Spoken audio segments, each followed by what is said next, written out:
नमस्कार, मी आहे शिक्षण अभ्यासक सचिन उषाविलास जोशी आणि आपण ऐकत आहात रेडिओ इस्पॅलियर. येस, रेडिओ इस्पॅलियरवर आपण आज लाईव्ह आलेलो आहोत आणि लाईव्ह येण्याचं निमित्तही तेवढंच खूप छान आहे. आज आपल्या सोबत आहेत भारतातले सुप्रसिद्ध मानसोपचार तज्ज्ञ डॉक्टर आनंद नाडकर्णी सर आणि सरांबरोबर आनंद सर मानसोपचार तज्ज्ञ.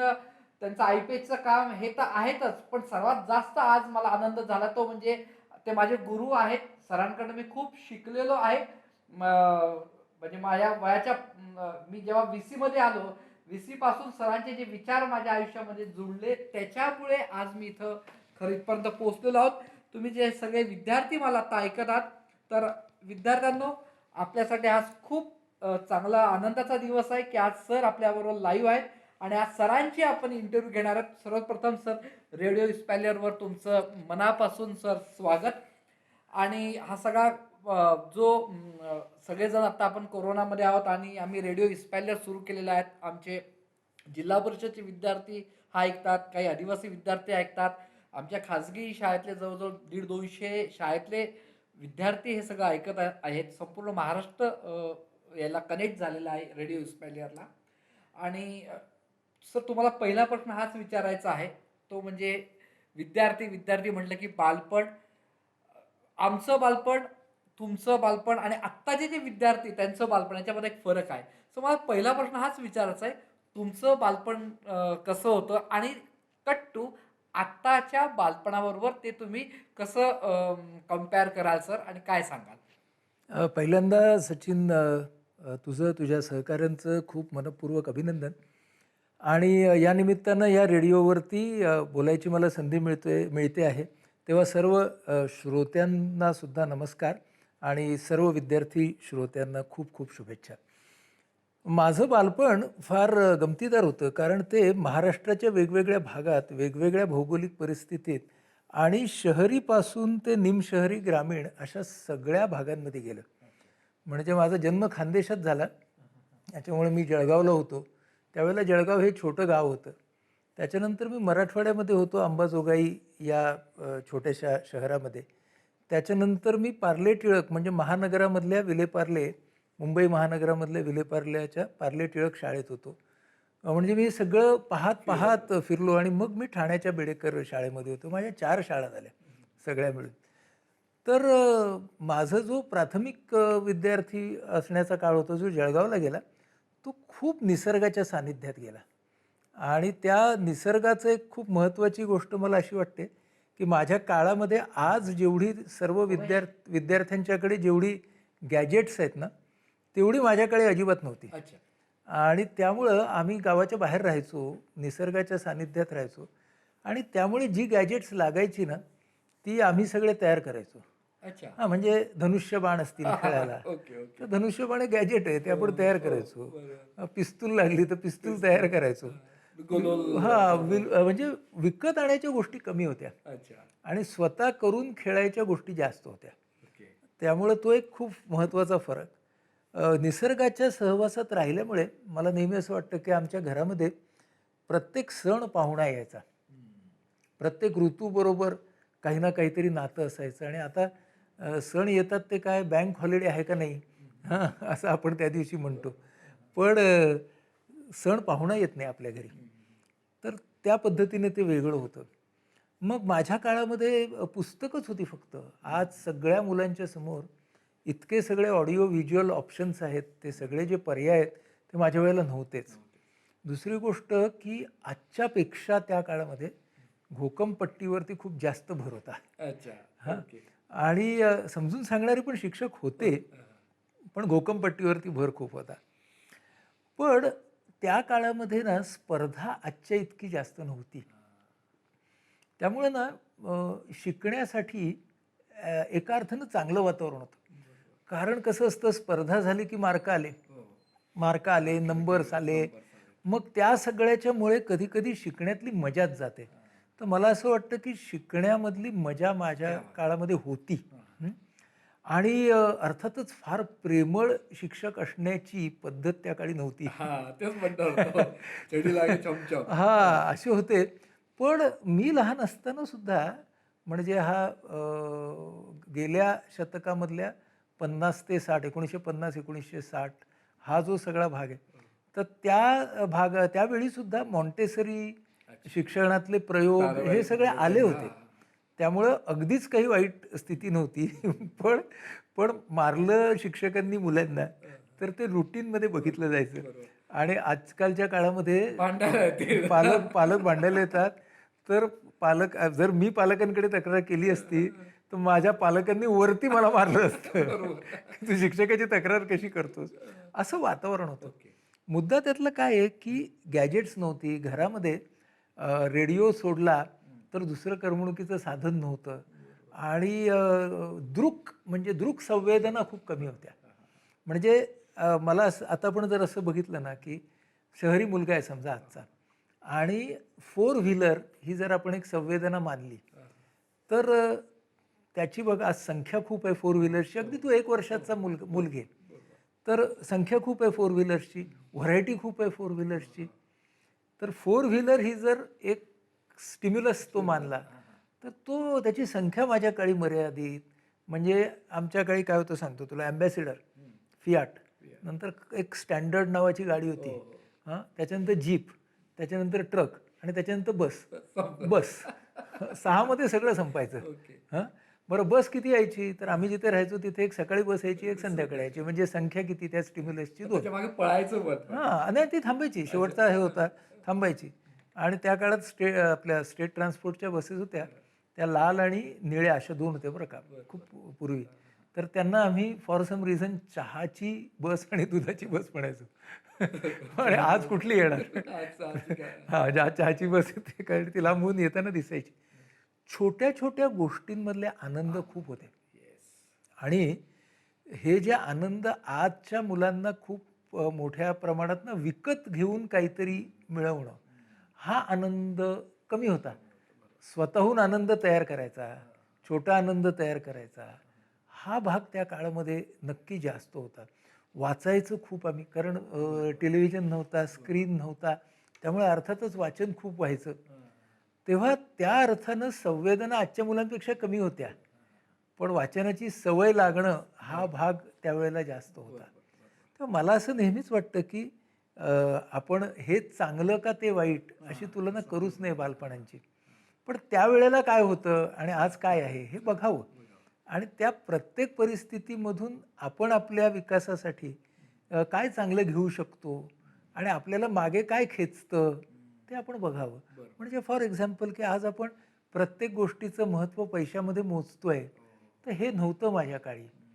तर ते घ्यावं आपण की अरे प्रत्येक वस्तूचं महत्त्व पैशात मोजू नये. आता तुम्ही म्हणाल स्वतःहून आनंद निर्माण करता, हे घ्यावं आपण. हे घ्यावं. हां. पण माझ्या काळामध्ये शाळांमध्ये विद्यार्थ्यांचा सहभाग खूप कमी होता. तर तो आजच्या काळामध्ये आहे. आणि आजच्या काळामधल्या विद्यार्थ्याची स्वत्वाची भावना सुद्धा जास्त आहे. तर तिला खतपाणी घालेल अशा पद्धतीनेच शिक्षणाने, शिक्षकांनी आणि व्यवस्थेने बदलणं हे फार गरजेचं आहे आजच्या काळामध्ये असं मला वाटतं. माझ्या काळामध्ये ही स्वत्वाची भावना विद्यार्थ्याच्या मनामध्ये निर्माण व्हायलाच वयाची 18, 20, 21, 25 वर्ष लागायची. आणि आज शाळेमध्ये पाऊल ठेवलं त्या मुलाने 4 वर्ष, 5 वर्ष, तो म्हणतो मला हे हवं, मला ते नको, हा माझा विचार आहे. हे नव्हतं. पण हे चांगलं आहे. ही गरज आहे. हे चांगलं आहे आणि हे काळानुरूप आहे. तर ह्याला योग्य वळण कसं द्यायचं हे त्या काळाने बघितलं पाहिजे. बरोबर. नाही सर, एकदम छान मुद्दा तुम्ही मांडला. सर, आत्ताचं काळाचं म्हणजे आता आपण तुमच्या बालपणापासून आपण आत्ताच्या काळाला आलो आणि आत्ताच्या काळामध्ये जर बघितलं तर आता हा एक स्पेशल काळ चालू आहे असं वाटतं. आता आपण सगळेजण कोविड-19मुळे घरामध्ये आहोत, कोरोना आलेला आहे, बिचारे विद्यार्थी घरामध्ये आहेत. तर या विद्यार्थ्यांना आपण काय सांगाल? यांचे अनुभव अजून कसे आपल्याला संपन्न करता येऊ शकतात? विद्यार्थी घरी आहेत, ग्राउंड पण बंद आहेत, लवकर आता शाळा सुरू होईल, पण या स्पेशल काळामध्ये यांचं मानसिक स्वास्थ्य, पालकांचं पण आणि मुलांचं पण, याच्यावर सर तुम्ही काय सांगाल? मुलांना असं सांगेन, पहिल्यांदा विद्यार्थ्यांना सर्व, की तुम्ही या काळाकडे कसं बघा. तुमच्या नातवंडांना सांगायला अच्छा, तुम्हाला किती स्टोरीज ह्याच्यातून मिळत आहेत ते बघा. क्या बात आहे सर. वा. हां, आपण ना ह्या काळाकडे असं का नाही बघू, असं का? की हा स्पेशल काळ आहे हो. आणि हा काळ आपलं परत येणार नाही. दुसऱ्या अडचणी येतील, पण ही अडचण पुन्हा नाही येणार. तर मग आपल्या नातवंडांना सांगायला आपल्याला एक सॉलिड स्टफ मिळालं आहे की नाही, क्या बात आहे. मग त्याचं आपण काय डॉक्युमेंटेशन करू शकतो. हो, येस. माझ्या आधीच्या जीवनामध्ये काय नव्हतं, कोरोनाच्या जीवनामध्ये काय आलं, कोरोना नंतरच्या जीवनात काय येणार आहे, हे मला असं वाटतं प्रत्येक विद्यार्थ्याला हा काळ आणि त्या काळामध्ये असणारा स्वतः ह्यांना ऑब्झर्व करायची संधी मिळाली आहे. म्हणून या काळाला विद्यार्थ्यांनी काय किंवा पालकांनी काय चांगलं किंवा वाईट असं काळाला म्हणूच नाही. कोणच नाही. हा एक वेगळा काळ आहे असं म्हणावं आणि त्याच्यामध्ये मला शिकण्यासारखं काय मिळालं हे बघावं. आणि मला खूप गोष्टी मिळत आहेत, रोज मिळत आहेत, प्रत्येकाला मिळत आहेत. तुम्ही प्रौढ असा किंवा विद्यार्थी असा, तुम्हाला खूप कळतं आहे. म्हणजे तुम्हाला कळतं आहे की स्क्रीन नावाची गोष्ट ही एका बाजूने आवश्यक आहे, त्याच्यावरती आज आपण शिकतो. पण दुसऱ्या बाजूने ही गोष्ट अतिशय आकर्षक पण आहे. मग तिची आवश्यकता आणि तिची आकर्षकता हो, हो. या दोघांचा मेळ कसा घालायचा. काय असतं, आवश्यक गोष्ट जर आकर्षकही असेल तर आपण तिच्याकडे खूप खेचले जातो. मग आता आपल्याला ते बघायचं आहे की ही गोष्ट आवश्यक आहे, ही गोष्ट आकर्षक आहे. मग त्याचा आपल्याला मेळ कसा घालता येईल तो आपल्याला बघायला पाहिजे. म्हणजेच दुसरं आपण घेऊ की सगळी विद्यार्थी घरामध्ये आहेत, फिजिकल ॲक्टिव्हिटी कमी होते. मी खूप काही खेळाडूंबरोबर बोलत होतो या काळामध्ये, त्यांचे पण ऑनलाईन वर्ग घेत होतो. आणि मग ज्याला सवय झालेली आहे ग्राउंडवर जायची, जिम्नॅशियममध्ये जायची, कोर्टवर जायची, काय करणार ती मुलं. मग फिजिकल ॲक्टिव्हिटी तुमची तुम्ही कशी वाढवा, जी काय करता येईल ती, आणि त्याचवेळी मनामध्ये तुम्ही कसा खेळ खेळा. हो, हो. अच्छा, म्हणजे म्हणजे तुमचा समजा खेळ आहे, तुम्ही क्रिकेट खेळताय, ठीक आहे. तर तुम्ही बसा शांतपणे, अगदीच काही पद्मासन घालायला पाहिजे असं नाही, शांतपणे बसा, डोळे बंद करा आणि संपूर्ण तुमचा परफॉर्मन्स बघत राहा. त्या परफॉर्मन्समध्ये व्हिज्युअलाइज करा, तो पहा, डोळ्याच्या समोरचा सिनेमा चालू करा. हां, आणि मनःचक्षूंचं थिएटर आहे आपलं. आणि ते एकदम HD आहे, त्या त्या त्या त्याला डॉल्बी साऊंड आहे. आणि बघा की मी खेळतोय, क्रिकेट खेळतोय, ॲथलीट आहे. आणि ते पाहताना मी जेव्हा आता ग्राउंडवर उतरेन तेव्हा काय सुधारणा करेन, मग सुधारणा केलेल्या स्वतःला सुद्धा बघा. बरोबर. एका बाजूने मनाने खेळा आणि शरीराला गंजू देऊ नका. मग काय करा, कपडे धुवा, भांडी घासा, कचरा काढा, पण शरीर हलतं ठेवा. म्हणजे आता हे मी जेव्हा ॲथलीटशी बोलत होतो तेव्हा मी त्यांना काय सांगत होतो की प्रत्येक वातावरणामध्ये, प्रत्येक परिस्थितीमध्ये स्वतःच्या नियंत्रणाखाली काही घटक असतात आणि आपल्या नियंत्रणाबाहेरचे काही घटक असतात. तर जे घटक आपल्या नियंत्रणाखाली आहेत त्यांचा पुरेपूर वापर आपण कसा करावा हे आपल्याला ह्या काळाने शिकवलं. त्यामुळे ते आपण ह्या काळाकडून शिकून पुढे जायला पाहिजे. कुठे तोल सांभाळायचा आहे, कुठे नवा तोल निर्माण करायचा आहे. म्हणजे आता मित्रच नव्हते विद्यार्थ्यांना. तर म्हणजे मित्र नव्हते म्हणजे मित्रांच्या जे आपल्याला मित्रांच्या सहवासात राहावंसं वाटतं. काही काही आपल्या शाळा आवडते सर्वसाधारणपणे, तर शाळेच्या सहवासात राहावंसं वाटतं. आता ह्या सहवासच नाही झाला, ना मित्रांचा सहवास, ना शाळेचा सहवास. मग ह्या सगळ्याच्या मध्ये काही मला मुलं भेटली बरं का, ग्रामीण भागातली, की त्यांच्याकडे अगदी मोबाईल पण एवढा नाही. तर त्यांनी काय केलं, तर त्यांनी एक मला विद्यार्थिनी भेटली, तिने तिच्या 5 मैत्रिणी आहेत. तर त्या 5 मैत्रिणींच्या तिने 5 वह्या केल्या. आणि ती रोज म्हणजे रोज नाही, तिला जेव्हा आठवण यायची तेव्हा ती पत्र लिहायची. So sweet. आणि ती काय म्हणाली की आता माझ्या 5 वह्या झाल्या आणि मी आता काय करणार, जेव्हा शाळा सुरू होईल तेव्हा जो वाढदिवस त्या मैत्रिणीचा येईल तेव्हा ही वही मी त्या मैत्रिणीला गिफ्ट करणार. क्या बात आहे. हां, म्हणजे विद्यार्थी हा मला खूप महत्त्वाचा वाटतो. आता ही मुलगी बघ ना, ग्रामीण भागातली मुलगी आहे. तर या विद्यार्थिनीला असं नेहमी वाटतं ना की भेटलं पाहिजे, तर तिची क्रिएटिव्हिटी लावली आणि ऑप्शन केले, अल्टरनेटिव्ह पर्याय शोधून काढला. तर ही परिस्थिती आपल्याला वेगवेगळ्या तऱ्हेचे पर्याय शोधून काढण्यासाठी उद्युक्त करत आहे. या परिस्थितीपासून आपण पळायचं नाही आहे, पण पळायचं नाही पण पर्याय शोधायचे. पळायचं नाही पण पर्याय शोधायचे. हे जर आपण या परिस्थितीकडून शिकलो तर उद्या आपण ज्या वेळेला शाळेत येऊ, हं, होईल शाळा सुरू, पुढच्या 3 महिन्यात 4 महिन्यात शाळा सुरू होईल. त्यावेळेला आपला विद्यार्थी म्हणूनचा स्वतःकडे बघण्याचा दृष्टिकोन हा अधिक सकारात्मक झालाय का? आपल्या मैत्रीकडे बघण्याचा दृष्टिकोन हा अधिक पॉझिटिव्ह झालाय का? आपल्या शाळेच्या इमारतीबरोबर आणि परिसराबरोबर असलेलं आपलं नातं हे जास्त घट्ट झालंय का? आपण ज्या शिक्षकांना पूर्वी काय कटकटी आहेत असं म्हणत होतो, त्यांच्याबद्दलचं प्रेम कुठे जागृत झालंय का? हे आपल्याला पाहायला लागेल. आणि म्हणून ज्या वेळेला शाळा परत सुरू होईल आणि सगळे विद्यार्थी आपल्या शाळेमध्ये येतील परत, तेव्हा पुन्हा एक नवीन ऑब्झर्वेशन सुरू होईल की आता आधीचा काळ आणि आत्ताचा काळ हा मी कसा ऑब्झर्व करणार. जुन्या काळाने मला काय शिकवलं, म्हणजे मला नात्यांचं महत्त्व शिकवलं, बरोबर. मला असंही सांगितलं की बाबा सांघिकपणे जर तू केलंस कुठली गोष्ट जास्त चांगली होते. आणि त्याला आपण मुकलो होतो कोरोनाच्या काळामध्ये. आपण इंडिव्हिज्युअल खेळत होतो. तर आता आपल्याला सांघिक खेळाचं, टीमचं महत्त्व कळलंय का? मग ते जास्त कळत असेल तर आता आपण शिक्षणामध्ये टीम जास्त छान पद्धतीने वापरूया, नाही का?